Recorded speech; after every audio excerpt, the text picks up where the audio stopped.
নমস্কার সবাইকে, আবার একটি নতুন ভিডিও নিয়ে এস কিচেনে আপনাদের সবাইকে স্বাগতম। আপনারা যদি ইলিশ মাছ ভালোবেসে থাকেন তাহলে মাত্র 10 মিনিটে এই রেসিপিটা তৈরি করে দেখুন। এত সুন্দর স্বাদ হবে যে ভুলতেই পারবেন না।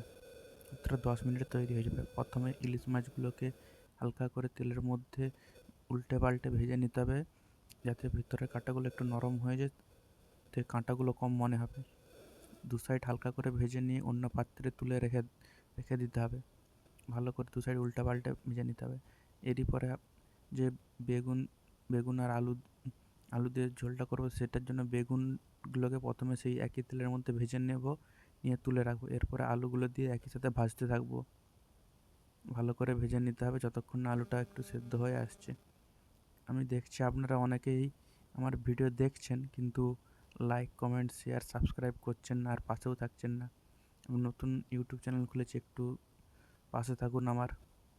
এরপরে ভাজা আলুগুলোকে তুলে নিতে হবে। এরপর ওই একই তেলের মধ্যে কড়াইতে ফোড়ন দিয়ে দিতে হবে। ফোড়নে দেবো কালো জিরে, 5 ফোড়ন, শুকনো লঙ্কা ও তেজপাতা, ও তার সাথে কিছু কাঁচা লঙ্কা চিরে চিরে দিয়ে দেবো। দিয়ে হালকা করে ফ্রাই হয়ে আসবে, ফোড়নের গন্ধ আসবে, তার উপর দিয়ে দেবো কুচনো পেঁয়াজ। সেটা দিয়ে ভালো করে নেড়ে নিতে হবে। একটু নরম হয়ে আসলে দিয়ে দেবো যে পেস্টটা দিয়ে ইলিশ মাছটা করবো। পেস্টের মধ্যে ছিল রাই সর্ষে, সাদা সর্ষে, সামান্য পোস্ত, চার মগজ ও জিরে ও টমেটো।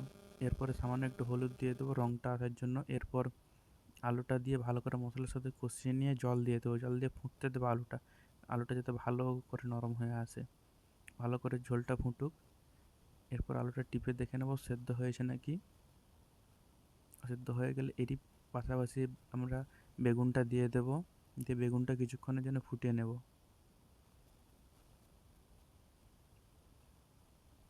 ভালো করে ফুটিয়ে নিতে হবে ঝোলের সাথে যাতে মিশে যায়। দিয়ে এরপর মাছগুলোকে দিয়ে দেবো। মাছগুলো ঝোলের মধ্যে দিয়ে কিছুক্ষণ ফোটাবো, যাতে মাছের স্বাদটা ঝোলের মধ্যে যায়, ইলিশ মাছের যে সুগন্ধ স্বাদটা। দিয়ে কিছুক্ষণ ফোটানোর পরে আমরা একটা অন্য পাত্রের খাবারটাকে ঢেলে নেব। ব্যাস, আমাদের খুবই সুন্দর আলুগুলো সিদ্ধ হয়েছে, মাছটা একদম দারুণ ঝোলের মধ্যে সেন্ট ছেড়েছে। দেখুন আমাদের ইলিশ মাছের রেসিপি তৈরি, আলু বেগুন দিয়ে ইলিশ মাছের ঝোল। ধন্যবাদ।